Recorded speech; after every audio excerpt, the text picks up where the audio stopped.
Hello hello बच्चों, कैसे हैं आप सब। Welcome back to my channel. आप देख रहे हैं एवोल्यूशन स्टडीज। मेरा नाम है राहुल। तो बहुत दिनों के बाद एक न्यू सेशन में आज मैं आप लोगों के लिए एक न्यू वीडियो लेके आया हूँ, जो प्रॉपरली क्लास 10th की वीडियो रहने वाली है। आज हम लोग क्लास 10th का पॉलिनोमियल डिस्कस करेंगे, बिकॉज क्लास 10th का जो आपका जो चैप्टर है पॉलिनोमियल, वो हमेशा आपके टर्म 1 के जो एग्जाम है या जो भी आपके यूटीज होंगे या प्री मिड टर्म होंगे उसमें आने वाला है।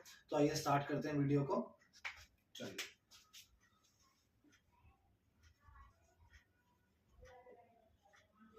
तो जैसे कि मैंने आपको काफी सारी प्रीवियस वीडियोस के अंदर बताया कि पॉलिनोमियल का जो मतलब है वो एक्चुअल में क्या है। Poly means many, nomials means number.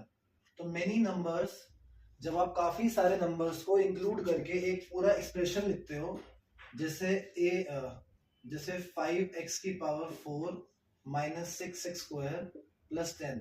तो बेसिकली ये आपका एक पॉलिनोमियल हुआ, बिकॉज यहाँ पे 3 टर्म है और यहाँ पे आपका x एक वेरिएबल है और x की डिग्री 4 है, because highest power of a variable is known as degree of that polynomial. ठीक है, तो ये सब हम लोगों ने 9th में डिस्कस किया हुआ है, तो मैं यहाँ पे ज्यादा टाइम वेस्ट नहीं करूंगा, बिकॉज इसका इतना इंपॉर्टेंस यहाँ नहीं है। ये मैं अज्यूम कर रहा हूँ कि आप सबको आता है। बाकी मैं 9th क्लास का पॉलिनोमियल भी बहुत जल्दी लेके आऊंगा, तो अगर आपको डाउट है तो आप एक बार वो वीडियो को भी गो थ्रू कर सकते हो। ठीक है, तो ये आपका पॉलिनोमियल हुआ। आपका कोई भी पॉलिनोमियल होगा उसकी डिग्री 1 से लेके एनी नंबर हो सकती है। ठीक है, हम लोगों ने करा है 9th में ये कि degree of a polynomial must be a whole number.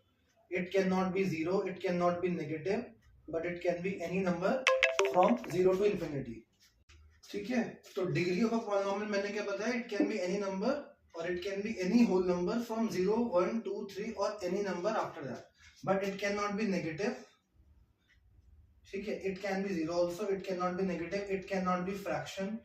ये सब 9th में डिस्कस किया है। बट हाँ, वो कभी कभी आपको ऐसे दे सकता है x की पावर 4/2। तो ये आप सब लोग सोचने मत कि ये फ्रैक्शन है, ये बेसिकली x की पावर 2 हो गया। तो ये आपका पॉलिनोमियल है। ठीक है, ये सब हम लोगों ने 9th में डिस्कस किया है। आगे चलते हैं 10th के लिए क्या करना है हमें। तो देखो, हमें यहाँ पे क्या स्टार्ट करना है। आप लोगों को जीरोस याद होंगे, जीरोस ऑफ अ पॉलिनोमियल। मैं ना पॉलिनोमियल को px लिख रहा हूँ। आपने ये भी स्टडी किया होगा कि लीनियर पॉलिनोमियल के अंदर एक जीरो होता है, क्वाड्रेटिक के अंदर 2 जीरो होते हैं और क्यूबिक के अंदर 3 जीरो होते हैं। ठीक है, ये आप लोगों ने ऑलरेडी किया होगा डिस्कस। और ये बेसिकली इनकी डिग्री के इक्वल होता है। जितनी डिग्री होती है किसी पॉलिनोमियल की, उतने ही जीरोस अवेलेबल होते हैं। वो अलग बात है कि आप कितने निकालोगे, कितने फाइंड आउट करोगे, वो अलग चीज है। क्यूबिक के 3 जीरो होते हैं, अल्फा बीटा गामा। अब एग्जाम में अगर आपको कोई बोले कि आपको सिर्फ 2 निकालने हैं, तो इसका मतलब ये नहीं है कि 3 जीरो नहीं है, आपने सिर्फ 2 निकाले हैं, बट 3 होते हैं मैक्सिमम। सिमिलरली क्वाड्रेटिक के भी 2 जीरो होते हैं, अल्फा और बीटा। अब आपने अगर एक निकाला, तो इसका मतलब ये नहीं कि दूसरा अवेलेबल नहीं है, बट आपने सिर्फ एक निकाला है, बट मैक्सिमम आप 2 निकाल सकते हो। लीनियर का सिर्फ एक ही जीरो होता है, क्योंकि उसकी डिग्री 1 होती है। ये हम सबने किया हुआ है डिस्कस। ठीक है, अब यहां पे आपको क्या करना है,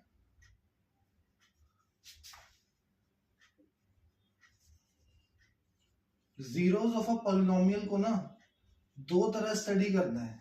एक आपको उसको ग्राफिकल मेथड से भी स्टडी करना है थोड़ा सा, और ऑब्वियसली उसको न्यूमेरिकली भी सॉल्व करना है।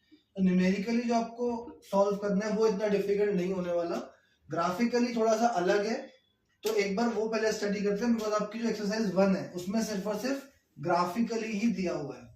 तो ग्राफिकली पहले स्टडी करेंगे, बहुत इंपॉर्टेंट है। एक एमसीक्यू बोर्ड्स में हर साल 2-3 साल से आ रहा है ग्राफिकली के ऊपर। तो इसमें क्या है, देखो आप सबसे पहले आप ये देखो, यहाँ पे लिखो graph of px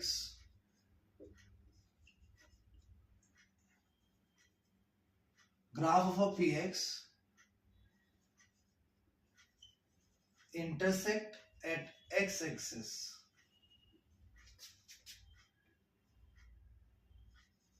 at n number of points। मतलब अगर आपने एक ग्राफ ड्रॉ करा, तो वो x एक्सिस को बहुत सारे जगह पे कट कर सकता है। ठीक है, ग्राफ तो देखो कैसा भी हो सकता है, ग्राफ ऐसा भी हो सकता है, ग्राफ ऐसा भी हो सकता है, या फिर ग्राफ ऐसा भी हो सकता है, ग्राफ ऐसा भी हो सकता है, या ग्राफ ऐसा भी हो सकता है। ये सारे ही ग्राफ आपके पॉलिनोमियल के हैं। देखो आपने लीनियर इक्वेशन करा है, उसका हमेशा ग्राफ स्ट्रेट लाइन बनता है, तो ये ऑब्वियसली लीनियर इक्वेशन का होगा, ठीक है।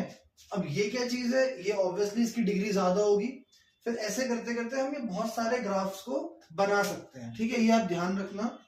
तो इसमें मैंने यहाँ पे क्या लिखा, जितनी जगह पे आपका ग्राफ, जितनी जगह पे आपका जो कर्व है वो एक्स एक्सिस को कट करेगा, उतने ही नंबर ऑफ जीरोस आपके होंगे पॉलिनोमियल के।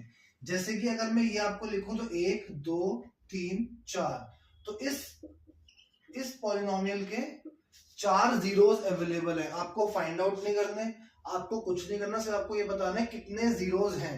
आपके पास ऑप्शन होगा 4 जीरोस, बस आपको ये नहीं बताना है कि इस जीरोस की वैल्यू क्या है, अनटिल एंड अनलेस यहाँ पे कुछ वैल्यू लिखी हो, लाइक -1 -2 1 2 4 ऐसे करके, ठीक है। अगर यहाँ पे वैल्यू लिखी है तो ठीक है, आप बता सकते हो x इज इक्वल्स टू -2, एक 0 -2 है, और एक x इज इक्वल्स टू 1 है, और एक x इज इक्वल्स टू 2 है, और एक x इज इक्वल्स टू 4 है। तो ये 4 आपकी जीरोस की वैल्यू है। बट ये स्पेशल केस है, अगर आपको वैल्यू नहीं दी होगी, सिर्फ आप ये बताओगे there are 4 zeros which are available for this curve or for this polynomial, ठीक है, ये आपको ध्यान रखना है। चलो अब थोड़ा इंडिविजुअली पढ़ाता हूं कि लीनियर के लिए कैसा होगा, क्वाड्रेटिक के लिए कैसा होगा, और क्यूबिक के लिए कैसा होगा, ठीक है। चलो तो लीनियर के लिए स्टडी करते हैं। पहले आपको पहले तो ये ध्यान रखना है कि लीनियर का जो ग्राफ बनता है, वैसे आपको आइडिया है लीनियर का जो टाइप ऑफ ग्राफ है वो हमेशा स्ट्रेट लाइन होता है, हमेशा। और स्ट्रेट लाइन होने की वजह से उसका सिर्फ एक ही जीरो होता है मैक्सिमम। ऐसा नहीं है कि हमेशा एक होगा, क्योंकि इसमें एक ट्विस्ट भी आएगा अभी आगे, ठीक है। ऐसा जरूरी नहीं है कि हमेशा एक ही जीरो होगा, क्या पता एक भी ना हो, लेकिन मैक्सिमम एक जीरो हो सकता है बस। और ग्राफ हमेशा स्ट्रेट लाइन होगा, ठीक है। अब इसमें क्या है, देखो ये आपका एक्स एक्सिस, ये आपका वाई एक्सिस, ठीक है। मैं 2-3 ऑप्शन बना रहा हूं ताकि आपको थोड़ा आइडिया लग जाए एक साथ ही, ठीक है। एक मैंने ऐसे बनाया जो मैंने ऑलरेडी आपको बना के दिया था अभी, ठीक है, ये आपका नॉर्मल है ग्राफ। एक मैंने ऐसे बना दिया और एक मैंने ऐसे बना दिया। I don't think straight line आप इन 3 तरह के अलावा और किसी मेथड से बना सकते हो। आपको स्ट्रेट लाइन बनानी है ग्राफ के लिए, हाँ ऑब्वियसली आप ये भी बोल सकते हो कि सर मैंने ऐसे बना दी, फर्क नहीं पड़ता, देखो है वो स्ट्रेट लाइन ही। हो सकता है आप बोलो सर मैंने ऐसे बना दी, तो भी कोई प्रॉब्लम नहीं है, वो बेसिकली यही चीज होगी वो, ठीक है। चलो आ जाते हैं इधर। 3 ग्राफ बनाए मैंने। देखो बाय डिफॉल्ट आप ये मान लो, अगर उसने आपको कुछ भी नहीं बोला है पॉलिनोमियल में, तो आपका डिफॉल्ट मेथड से जो आपका पॉलिनोमियल है वो px हो गया। क्योंकि ऐसा कोई मैंडेटरी तो नहीं है ना कि आपका पॉलिनोमियल हमेशा x के फॉर्म में होगा। क्या पता आपका पॉलिनोमियल y के फॉर्म में हो, क्या पता आपका पॉलिनोमियल m के फॉर्म में हो, लेकिन एग्जाम में जो आता है वो या तो px होगा या py होगा। बट अगर उसने कुछ भी नहीं बोला, आप अपना एनसीईआरटी का फर्स्ट एक्सरसाइज का फर्स्ट क्वेश्चन ओपन करके देखना, उसमें उसने मेंशन करे the polynomial is represented by px, ठीक है। उस केस में आपको सिर्फ x एक्सिस को देखना है कि ग्राफ x एक्सिस को कितनी जगह पे कट कर रहा है। अगर मैंने आपको स्पेशली मेंशन करके दिया है the graph is of py, मतलब जो मेरा जो इक्वेशन है वो y के फॉर्म में है, कुछ भी हो सकती है वो, ठीक है, y के फॉर्म में है। तो मुझे फिर ये देखना है कि ग्राफ ने y एक्सिस को कितनी जगह पे कट किया है, ठीक है। बस इतना ही आपको ध्यान रखना है, py या px। और अगर कुछ भी मेंशन नहीं करा गया है, सिर्फ ये आपसे पूछा है find the number of zeros, कितने नंबर ऑफ जीरोस हैं, तो ऑटोमेटिकली आपको क्या लेना है, px। तो इस केस में x को एक जगह पे कट कर रहा है, देखो तो 1 0, यहां तो x को कट ही नहीं कर रहा, कोई जीरो ही नहीं है। Number of zeros there are 0 because there is no zero, because the line is not intersecting the x-axis and here it is intersecting at a 1 point, so only 1 0 and there are no zeros available, ठीक है। और मैंने आपको पहले बोला एक zero से ज्यादा होगा ही नहीं, या तो एक होगा या एक भी नहीं होगा। जैसे इस केस में एक भी नहीं है, इस केस में एक है। आप बोलोगे सर यहाँ भी कट कर रहा है, मुझे मतलब नहीं है, बिकॉज मुझे सिर्फ x को देखना है, तो हाँ एक जीरो अवेलेबल है इसका, ठीक है। यहाँ पे भी एक जीरो अवेलेबल है। ये लाइन इधर भी हो सकती है, कोई प्रॉब्लम नहीं है, नेगेटिव भी हो सकती है लाइन, कोई इशू नहीं है, तब भी एक जीरो होगा, x की वैल्यू नेगेटिव हो जाएगी, कोई उससे इशू नहीं है इतना, ठीक है। लेकिन नंबर ऑफ जीरोस एक ही जीरो है, आया समझ। और ग्राफ हमेशा आपका स्ट्रेट लाइन होगा, ये ध्यान रखना एमसीक्यू में किसी भी। तो ठीक है, हमने अभी लीनियर इक्वेशन डिस्कस किया। लीनियर इक्वेशन में मैंने आपको बताया कि सिर्फ एक ही जीरो हो सकता है मैक्सिमम, अदरवाइज एक भी जीरो भी हो सकता है कि आपका एक भी जीरो पॉसिबल ना हो, ठीक है। सो आइए स्टार्ट करते हैं with the next topic, quadratic equation, जो आपको बहुत ध्यान से फोकस करना है, बिकॉज सारा क्लास 10th का जो भी आपका जो पॉलिनोमियल है या चैप्टर 4 है वो इसी के अराउंड रिवॉल्व करता है, ठीक है। तो फर्स्ट पॉइंट तो ये है कि टाइप ऑफ ग्राफ, कि आपका ग्राफ का शेप क्या होगा। तो ग्राफ का जो शेप है that is the shape of a parabola, ठीक है। पैराबोला क्या होता है, देखो कोई भी शेप अगर कुछ इस तरह से मूव करती है, जैसे आपने एक बॉल को ऐसे करके हिट करा या आपने उसको ड्रॉप करा, तो बॉल अपना जो पाथ है वो इस तरह से आगे आके ऐसे गिर जाएगा नीचे। या अगर आप अपने गार्डन में प्लांट्स को वाटरिंग कर रहे हो तो पानी भी कुछ ऐसे ही आता है। सो बेसिकली ये जो शेप है, अगर आप अपनी फुटबॉल को किक करोगे तो वो भी कुछ इसी शेप से आगे जाती है। आपने उसको ऐसे थ्रो करा तो कुछ ऐसे गई, तो ये भी शेप आपका पैराबोला है। तो सिंपली आपको पैराबोला में ये ध्यान रखना है कि जब भी एक वेरिएबल दूसरे वेरिएबल के स्क्वायर के प्रोपोर्शनल होगा, आप ये आगे पढ़ोगे मैथ्स में कभी, x is proportional to y square और vice versa y is proportional to x square. तो बेसिकली यहाँ पे आपको सिर्फ ये दिखाना चाह रहा हूँ कि दोनों ही आपके एक्सप्रेशन के अंदर जो आपकी डिग्री है वो 2 है। तो इसीलिए आपका जो क्वाड्रेटिक पॉलिनोमियल है उसके अंदर आपका ग्राफ हमेशा शेप होती है उसकी पैराबोला, ठीक है। या फिर आप बोल सकते हो पैराबोलिक इन नेचर, कुछ भी आप बोल सकते हो, ठीक है। तो आपका जो ये पैराबोला हुआ है इसके मैक्सिमम 2 जीरो पॉसिबल है, ठीक है। मैक्सिमम इसके 2 जीरोस ही पॉसिबल है। हो सकता है एक हो सकता है एक भी ना हो, ये भी हो सकता है। तो मैं कुछ आपको ग्राफ बनाता हूं, आप देखना उसमें ऑप्शन क्या है।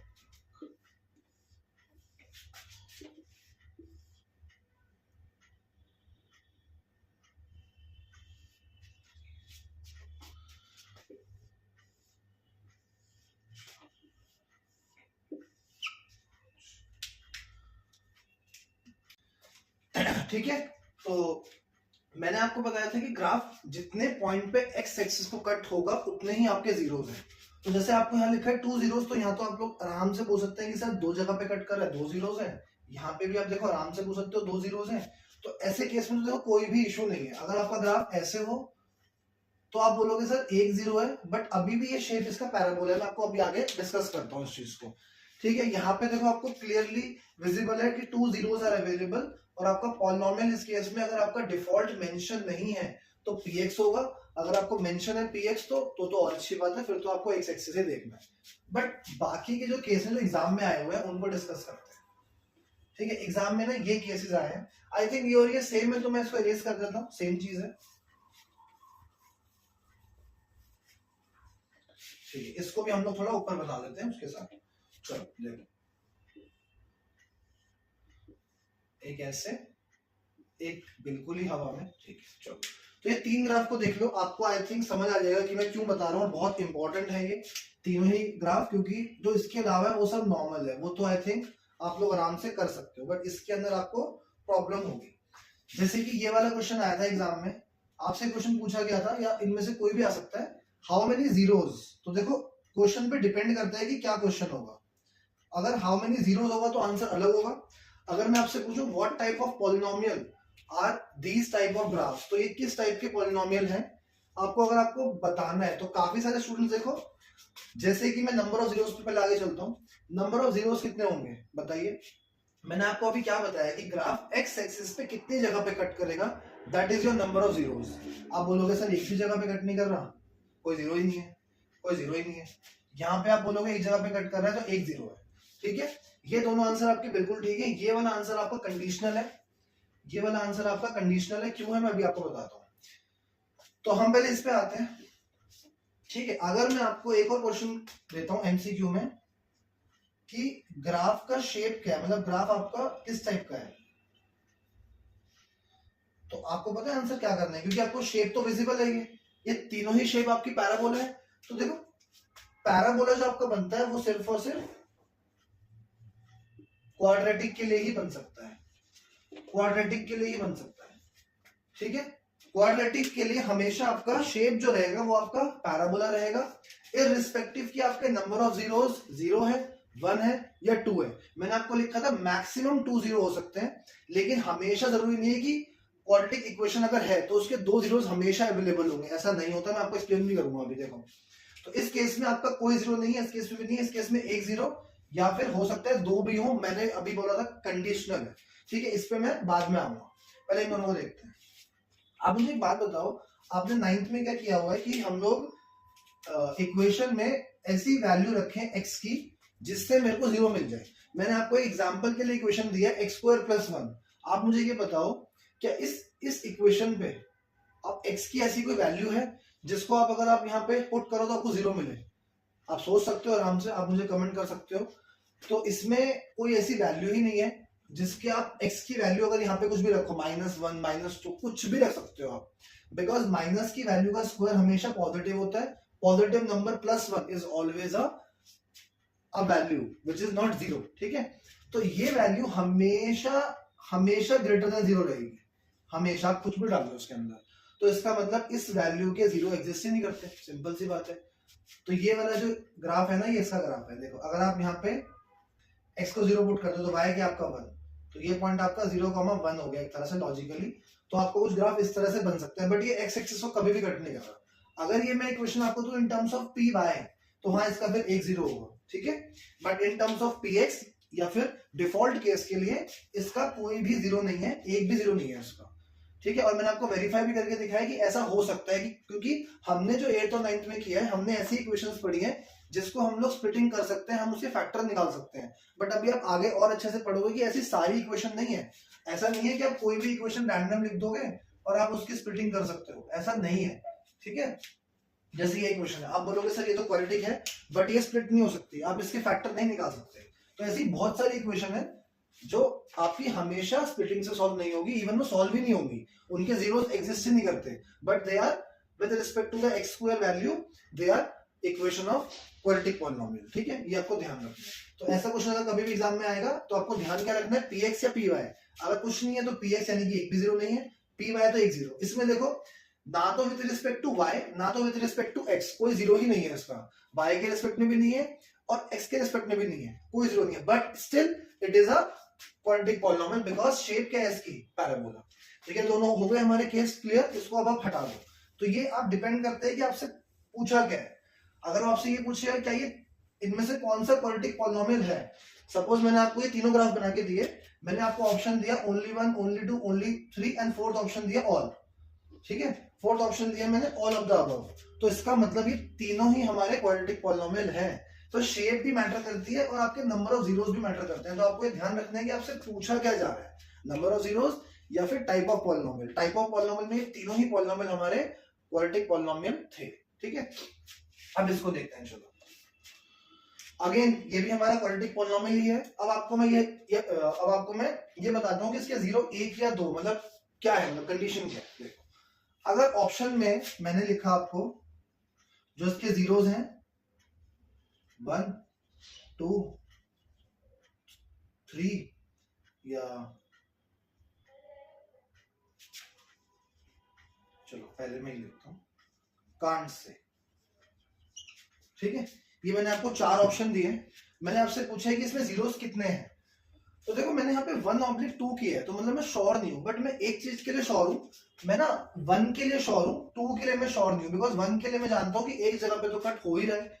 तो इस केस में आंसर मेरा 1 होगा, बिकॉज मेरे को यहाँ पे जो क्लैरिटी है वो सिर्फ एक 0 की है, दूसरे 0 की मेरे पास क्लैरिटी नहीं है। बट अगर मैं ऑप्शन चेंज कर देता हूँ, मैं आपको डी ऑप्शन चेंज कर देता हूँ, मैं आपको बोलता हूँ 1 और मे बी 2, फिर इसका आंसर ये नहीं होगा, फिर इसका आंसर ये होगा। तो इसीलिए मैंने बोला कि क्वेश्चन देने वाले पे डिपेंड करता है कि वो क्या दे रहा है, ठीक है। तो आपको इस तरह से ध्यान रखना है, बोर्ड्स में यही चीजें आपकी चेंज होके आती हैं, क्योंकि बोर्ड्स में हम जो टीचर्स होते हैं वो क्वेश्चन बनाते हैं बैठ के, वो कॉपी पेस्ट नहीं करते, वो लोग खुद बनाते हैं। तो मुझे पता है क्या ऑप्शन है और मैं क्या ऑप्शन डालूंगा, तो आप लोग गलती करोगे, ठीक है। अब मैं आपको समझाता हूँ कि इसका आंसर ये है, ये क्यों होगा। देखो आप लोगों ने स्प्लिटिंग द मिडिल टर्म किया हुआ है। सपोज करो मैंने आपको एक इक्वेशन लिख दी कुछ इस तरह से, इसको जब आप सॉल्व करोगे ना तो ये 3x माइनस 1 का होल स्क्वायर है, आप ध्यान से देखो। तो उसके दो फैक्टर हो गए, 3x माइनस 1, 0 के इक्वल आप इसको पुट करोगे तो x की वैल्यू 1/3 दोनों बार x की वैल्यू सेम आ रही है, ठीक है, आ रही है। तो इस केस में ऐसा पॉसिबल है ना कि दोनों वैल्यू 1/3 ही हो, तो मेरे दोनों जीरोस 1/3 हो। बट इसके लिए मेरे पास क्या श्योरिटी थी, ये तो मैंने आपको ऑब्वियसली इक्वेशन दिया, आपको यहाँ पता लगा श्योरिटी है। बट जब मैंने ग्राफ ऐसे बनाया तो आपके पास इस चीज की श्योरिटी नहीं थी कि क्या दोनों जीरोस इक्वल हैं या दोनों जीरोस इक्वल नहीं है, आपको नहीं आइडिया था। लेकिन आपको एक चीज श्योरिटी थी कि एक जीरो तो डेफिनेटली है। तो अगर ऑप्शन में 1 और 2 अलग अलग लिखा है तो आप श्योर नहीं हो 2 के लिए, तो आप आंसर हमेशा 1 सिलेक्ट करोगे, एक जीरो अवेलेबल है, मैं श्योर हूँ। बट अगर ऑप्शन है कि 1 और मे बी 2 और ऑल्सो अवेलेबल, तब मैं ऑप्शन वो टिक करूंगा, ठीक है। आपको ये ध्यान रखना है। तो इस तरह से आप जब क्वेश्चंस करोगे तब आप बोर्ड्स के लिए प्रिपेयर हो रहे हो। लेकिन अगर आप सिर्फ ये देख के चले जाओगे कि यार एक जगह पे कट करता है तो 1 0, दो जगह पे कट करता है 2 0, तो ऐसे नहीं होता बोर्ड में, ठीक है। बोर्ड्स के जो टीचर है वो सब जानते हैं कि आप लोग किस तरह से पढ़ते हो, तो इस तरह से आप बोर्ड्स में हमेशा आपके एमसीक्यू गलत होंगे। ये आप खुद भी ऑब्जर्व कर लेना, बोर्ड के एमसीक्यू हमेशा इस तरह से ही डिजाइन होते हैं, ठीक है। क्योंकि सिर्फ अगर आप एनसीईआरटी भी खोलोगे तो सेकंड चैप्टर में हार्डली 3 पेज की एनसीईआरटी है, 10th में 3-4 पेज एनसीईआरटी एंड खत्म, कुछ है ही नहीं उसके अलावा। तो ऐसा तो नहीं है, लेकिन अगर आप देखोगे तो बोर्ड्स में इतने सारे क्वेश्चन है आपको जो इस चैप्टर में करने हैं, ठीक है। तो ये हम लोगों ने ग्राफ डिस्कस किया। बाकी मैं कुछ रैंडम ग्राफ बना देता हूँ आप लोगों के लिए, ताकि आपको थोड़ा आइडिया हो जाए कि रैंडम और इसके अलावा क्या क्वेश्चन आएगा। ऐसे क्वेश्चन दे देंगे आपको और आपसे पूछेंगे कितने जीरोस हैं इस पे, आपको मैं एक डाल दूंगा इससे, ठीक है। आपको नंबर ऑफ जीरोस बताने हैं बस, तो आप बोलोगे सर 1 2 एंड 3 जीरोस, ठीक है। फिर आप बोलोगे सर यहाँ पे एक जीरो अवेलेबल है, क्योंकि मैंने क्या बोला, आपको श्योरिटी से आंसर करना है, एमसीक्यू में आपको ध्यान से करना है। बट यहाँ कोई ऑप्शन नहीं है तो आपको एक जीरो बताना है। यहाँ पे 2 जीरो अवेलेबल है, यहाँ पे एक भी जीरो नहीं है बिकॉज एक्स एक्सिस को तो कट ही नहीं कर रहा, और यहाँ पे भी कोई जीरो नहीं है, ठीक है। तो आपको इसमें कॉन्फिडेंट होना है कि हाँ जो मैंने किया है वो मेरा करेक्ट है, ठीक है। तो बाकी मैं इस वीडियो के एंड में एक बार जो बोर्ड में जो क्वेश्चन आया था केस स्टडी, मैं कोशिश करूंगा साथ में अटैच कर सकूं, तो आप लोग वो एक बार केस स्टडी भी ट्राई करना, आपको आइडिया हो जाएगा कि किस टाइप का क्वेश्चन आया था इसका पॉलिनोमियल का, ग्राफ के ऊपर या इक्वेशन के ऊपर। तो आप वो ट्राई करना। मैं नेक्स्ट वीडियो आप लोगों के लिए लेके आऊंगा स्प्लिटिंग द मिडिल टर्म, और उसमें हम लोग जो आपकी सेकंड एक्सरसाइज है जहाँ पे हम लोग जीरोस निकाल के उसको वेरीफाई करते हैं, बहुत ईजी। लेकिन एग्जाम में जो क्वेश्चन आएंगे वो एनसीईआरटी में नहीं है। हाँ, लॉजिक एनसीईआरटी में है आपका, सम ऑफ जीरोस वाला जो आपका लॉजिक है वो मैं आपको एनसीईआरटी से ही सिखाऊंगा। बट क्वेश्चंस हम लोग और भी करेंगे जो एनसीईआरटी में नहीं है बट एग्जाम में बहुत इंपॉर्टेंट है। सो आप ये ग्राफ वाला मेरे को बताना आपको कैसा लगा, पूरा मैंने आपको ग्राफिकल रिप्रेजेंटेशन। हाँ, एक चीज और, काफी सारे स्टूडेंट ये पूछेंगे सर मुझे क्या ग्राफ ड्रॉ करना पड़ेगा? नहीं, ग्राफ ड्रॉ करने को नहीं आएगा, बस ऐसे आपको वो ग्राफ दे देंगे, आपको सिर्फ आइडेंटिफिकेशन करनी है, आपको कोई ग्राफ ड्रॉ नहीं करना। आपको लिनियर इक्वेशन में ग्राफ ड्रॉ करने को एग्जाम में आएगा, स्कूल में, बट बोर्ड में वहां पे भी नहीं आ रहा है, ठीक है। तो आपको ग्राफ ड्रॉ करना मोस्टली नहीं आएगा, इस चैप्टर में नहीं आएगा, लिनियर इक्वेशन का 99% नहीं आएगा। चलो, तो हम लोग मिलते हैं नेक्स्ट वीडियो में, तब तक के लिए bye, have a good day, do like share and subscribe.